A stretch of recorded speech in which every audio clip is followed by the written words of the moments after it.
拉布布今年的火爆程度，相信不需要我多言了。新款发布，订闹钟都抢不到，二手平台溢价高达几十倍，孤品拍卖出108万的高价，营收和股价齐飞，以一己之力拉动恒生消费指数。而且呢，它的火还走向了国际化。前有洛杉矶的年轻人凌晨4点在店门外排队，后有伦敦的买家为了抢娃大打出手，导致关店。甚至德国正经连锁超市的货架上都出现了拉夫妇的山寨仿品，这些新闻大家或许都有所耳闻。而至于它为什么爆火，网上不同视角的分析呢也很多了，什么盲盒经济、Lisa 带货、IP 运作、主题乐园，这些大家应该都听了不少了。所以呢，我今天就不重复了，今天我就来讲一讲爆火背后，泡玛特是靠什么承接住了泼天的流量，并且将其转化为品牌资产的。这个视角呢，我还没有见其他博主讲过，所以今天我来抛个砖引个玉哈。支持的给个1键3连。那咱们普通人在网上看到一个什么东西火了，立刻就会联想到这流量、这受欢迎程度，老板肯定赚翻了。但其实呢，做过生意的都明白，流量只是商业路径里非常上游的一个环节，从流量到转化，需要供应链、销售、客服、售后各个环节的配合，是一个系统工程。那获得流量呢，很多时候靠的是偶然，而能不能承接住流量，才是考验一个企业的关键。比如我们经常在社交媒体上看到一些网红店，今天一个 New York Cookie 火了，明天呢一个 Korean Sandwich 火了，后天又变成了 Pokeball， 流量是一波接一波，但是能一直火的店却很少见。为什么呢？因为配套设施跟不上，流量来了它接不住，就又流走了。但是泡泡玛特每一波流量都接住了，不管是 Lisa 的自来水，还是泰国公主的爱马仕配件，亦或是欧美顶流蕾哈娜、卡戴珊的自发带货，至少官方从来没有承认过是花了钱的公关，也就是说他们都具有偶然性。那很多品牌面对这个级别的流量都是招架不住的，要么产品跟不上，要么客服不到位。但是呢，泡泡玛特刚好相反，它可以说是万事俱备，多年来线上线下的积累就在等这些出圈时刻，流量反而更像是渠成而水到。那这其中最重要的一个秘密武器呢，就是社群建设。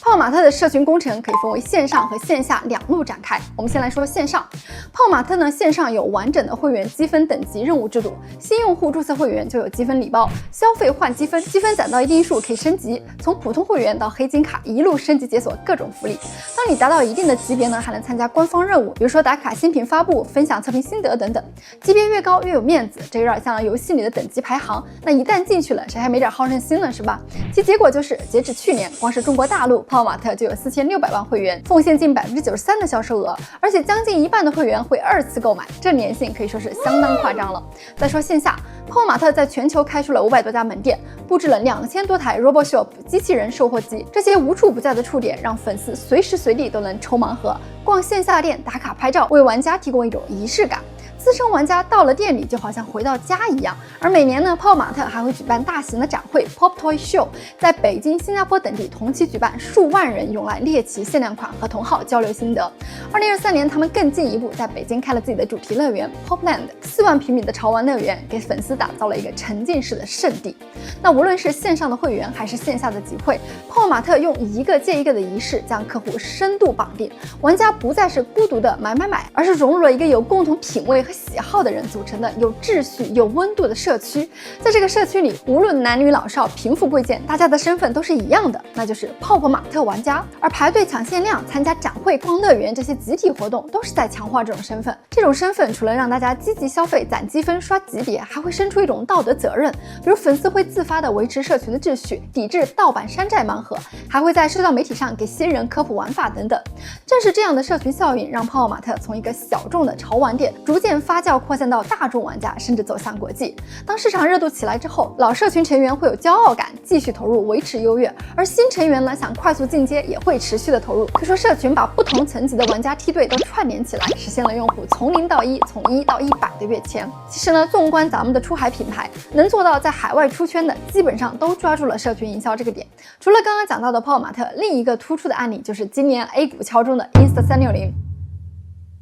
我之前在一期讲品牌出海的视频中提到过，我自己呢是 Insta360的用户和忠实粉丝。我出去骑行啊、爬山，路上碰到同样拿着360的人，都会相视一笑，有一种惺惺相惜的感觉。那他们的官推油管 Instagram 账号我全部都关注了，不是为了世间同行的工作哈，而是他家发的 UGC 内容真的都特别的精彩。那今年呢，他们有一个幼儿园小朋友带上 Insta360 Go 3S 第一视角实录的短视频，在 Instagram 上拿下了近4500万的赞，冲进了时尚点赞数前5的 Reels， 和 C 罗、雷西的帖子是一个水平了。而这条 Reel 呢，不是品牌方花大价钱请大明星拍摄的精美广告片，而是用户自发拍摄和分享的 UGC。那么 Insta360 是怎么做到让用户自发分享自家产品的呢？靠的正是社群。Insta360 官方从2019年开始办一个长期活动，叫 Insta360 Awards， 也可以理解为创作者大奖。那全球买了他们相机的用户都可以投稿自己用 Insta360 拍的照片、视频来参赛。根据官方介绍呢，这个 Awards 自启动以来，已经收到了超过2万多份来自世界各地的投稿作品，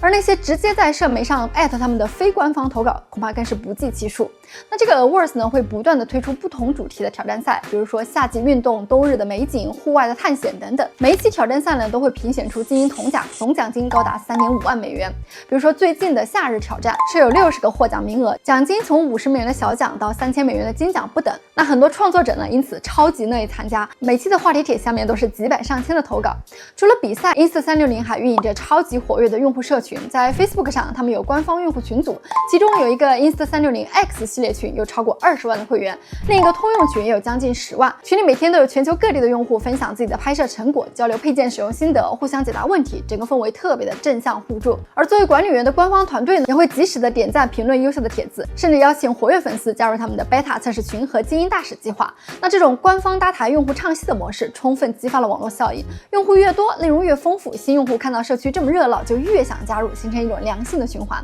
Insta360 呢，还打造了一个多层级的 UGC 社群运营模式，有点类似于一个等级晋升，就是普通用户呢可以参加每周的常规挑战赛，优秀者会赢得奖金和荣誉称号，特别突出的可能还会受邀成为 Insta360 的大使或者是签约的创作者，获得免费的新品试用和更高的曝光。那这样一来呢，用户就有着清晰的进阶路径，从新人到活跃创作者到品牌大使，每一步都有动力，让大家持续的贡献内容，扩大社群的影响力。而对于品牌而言呢，这些大使和 KOL 又反过来产生更多优质的内容，带动更多的粉丝，社群的飞轮就越转越快。现在 Insta360 的官方社媒账号上，经常能看到像威尔史密斯这样的明星，还有各路极限运动大神和奥运冠军等运用他们的相机拍摄的作品，这些都是社群效应的体现。当大量的用户和大咖站台时，社会认同感就会建立起来，大家会想，这么多人都在用的相机，那我买它准没错。那我自己呢，作为一个粉丝，就亲身的感受到 Insta360 的营销很多时候会让人忘了这是营销，更像是在看社区里面的朋友分享他们有趣的生活，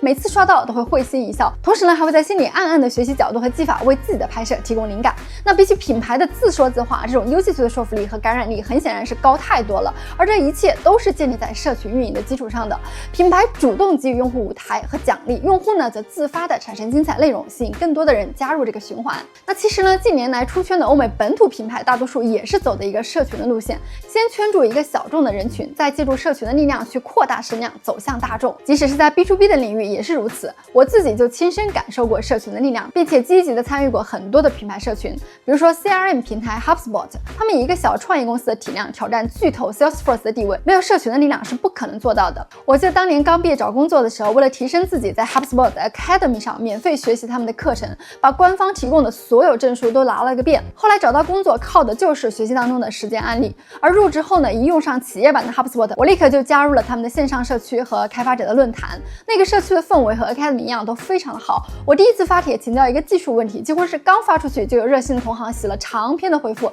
详细的指导我怎么解决。对方呢也不是什么工作人员，单纯就是出于社区精神来帮忙。这种无私分享的氛围让我对 HubSpot 的好感度一直都很高。后来呢，我也是逐渐的开始去回答别人的问题，分享自己的采看经验等等。再后来换工作，改用 Salesforce、Marketo 这种所谓的企业级的工具，我还是会义务的宣传 HubSpot 的产品，并且关注社区动态。那除了社区论坛和 Academy， HubSpot 还建立了一个强大的合作伙伴生态，有超过7000家的解决方案合作伙伴和代理商。那这些伙伴呢，也是社群的一部分，通过组织本地的用户群、行业沙龙来传道授业。可以说 HubSpot 凭借着社群，把用户从客户变成了学生、老师、布道者，形成了一个强大的品牌护城河。它的这套打法被后来的很多 SaaS 公司借鉴，比如说像 Slack 呀、SEMrush、Canvas 等等。那我作为用户的亲身体验就是，加入一个优秀的品牌社群之后，对这个品牌的感情和依赖会远远的超出功能层面的满意度，它甚至会影响我的职业发展，影响我的生活方式，影响我的行业人脉。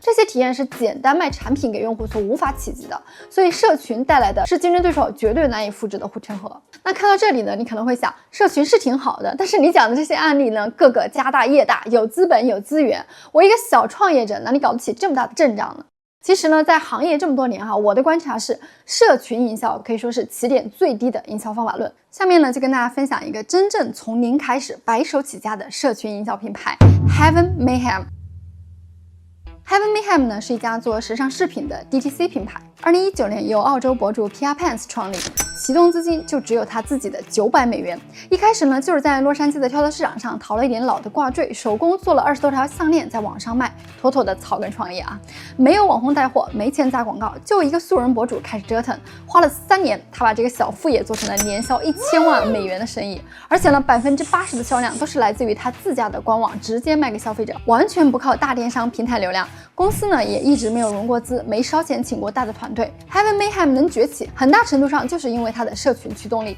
那 Pia 具体是怎么把社群玩明白的呢？我们一点一点来拆解。首先呢是社会认同和口碑。Pia 本身是一个时尚博主出身，在创立品牌前就经营着一个个人的穿搭号，大概呢有个4-5万的粉丝，算不上大，但是他非常聪明的利用了自己的 KOL 的地位。刚开始卖自己做的项链时，他从来没有公开的说这是我的品牌，而是正常的去分享自己的 OOTD， 然后呢给品牌账号打个 tag， 等有粉丝点赞或留言问起来的时候，他就悄悄的私信人家 Hey you interested，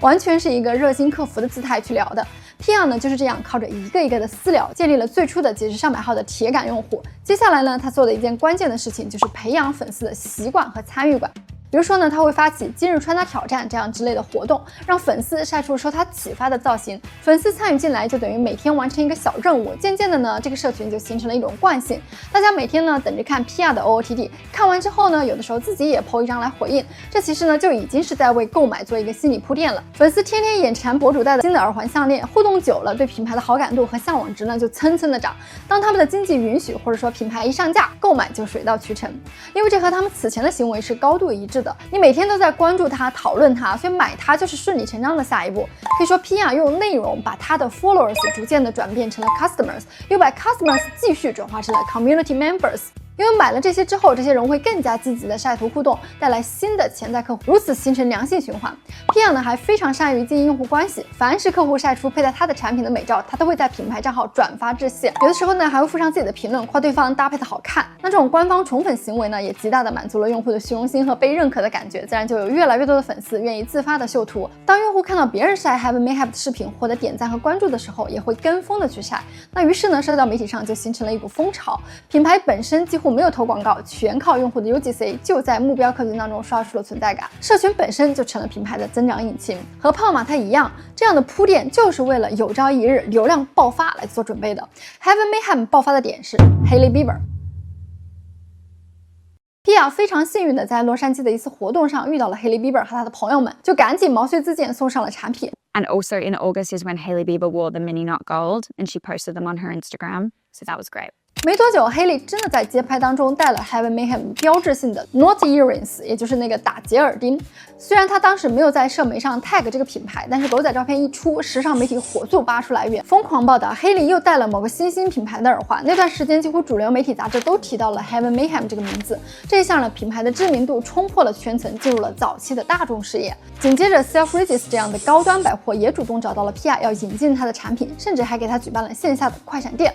而这一切都源源于他在小圈子里的社群经营打下的牢固基础。如果没有早期那批忠实的粉丝和口碑，后面再大的流量也可能只是昙花一现。但有了社群作为一个承接，那曝光呢就会转化成长久的留存和销量了。如果说泡泡玛特和 Insta360的案例听起来还很遥远，那么 Heaven Mayhem 这个900美元起家的案例，真的就是手把手教你低成本的撬动增长了。社群运营的本质是投入时间和真诚，而不是金钱。PR 靠着内容和互动积累粉丝，几乎没有花什么推广费用。那对于资源有限的创业者，这条路完全可以复制。用心讲好品牌故事，服务好种子客户，建立社群飞轮，比砸钱买流量更加的有性价比。那具体的实操打法呢，我给大家总结出了5个步骤，帮助你从0到1建立并运营好你的社群。那第一个呢是定义一个身份，先给你的社群想一个清晰的身份定位，也就是说拉一面大旗过来，让参与者呢有一个标签可以非常自豪的贴在自己身上。那第二个呢是设计任务和激励，社群需要互动和粘着度，就跟游戏需要任务是一样的，给成员设置一些可参与的活动和挑战，并且提供奖励，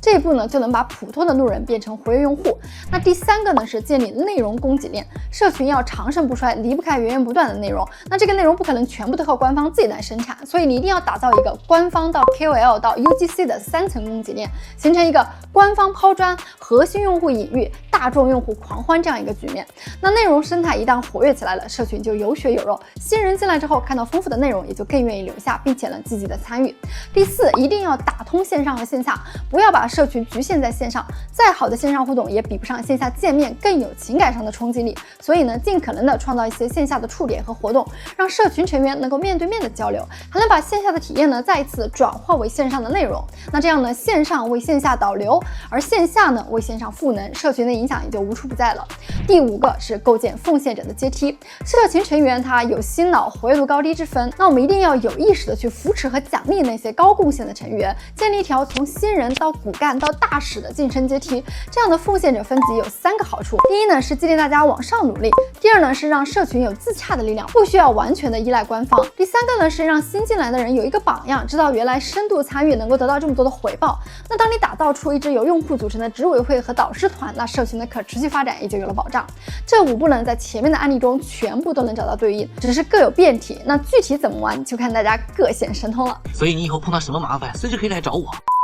那如今这个时代，流量红利正在消退，传统的广告越来越贵，而且呢也越来越疲软。我可以大胆的说，不会社群运营的品牌就等于没有未来。社群可能正是你手上最后的一张王牌了。那希望今天分享的这些案例和方法能够给你一些启发和思路，也欢迎你在评论区分享你的看法，说不定你的经验和教训能帮助到成百上千个正在摸索社群运营的人。如果你觉得这些内容对你有所帮助，别忘了分享给身边的品牌操盘手们。我是爱丽丝，关注我，解锁更多的营销秘籍。我们下期再见。